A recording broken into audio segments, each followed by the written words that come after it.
২ মাস আগে করা নেলস নিয়ে চলে এসছে ক্লায়েন্ট। শুধু আমাকে বলল এই নেলসটা তুলে দিয়ে একটা কোরিয়ান স্টাইল নেল এক্সটেনশন করব।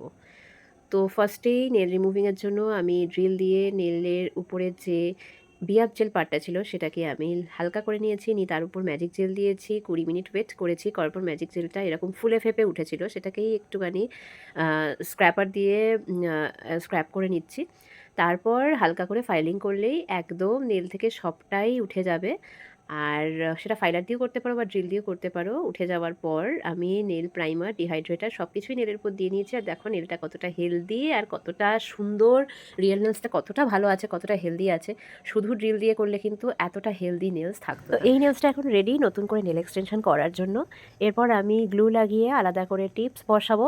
তারপর টিপসগুলোর সাইডগুলো কেটে নেব, ফাইলিং করব, শেপিং করব নেলসটাকে। ক্লায়েন্ট মাউন্টেন পিক নেলস চেয়েছে। আর তারপর it's magic, it's magic, just Korean nails করে ফেললাম। এই কোরিয়ান নেলসের পলিশ কিন্তু আমি আলাদা করে কোনো পলিশ কিনিনি, আমি বানিয়ে পলিশটা বানিয়ে তারপর ক্লায়েন্টের নেলসে অ্যাপ্লাই করেছি। কিভাবে কোরিয়ান পলিশ, কোরিয়ান কালারের পলিশ বানালাম সেটা তোমরাও শিখতে পারবে। Please join my class. ২,৫০০ অনলি কোর্স ফিস আছে। স্যাটারডে সানডে করে ক্লাস হবে। এই ক্লাসে আমি বেসিক নেল এক্সটেনশন শেখাবো। পুজোর আগে শিখে নিতে চাইলে খুব তাড়াতাড়ি কন্ট্যাক্ট করে ফেলো, ক্লাস কিন্তু শুরু করে দেবো। Follow me at Instagram and YouTube for more.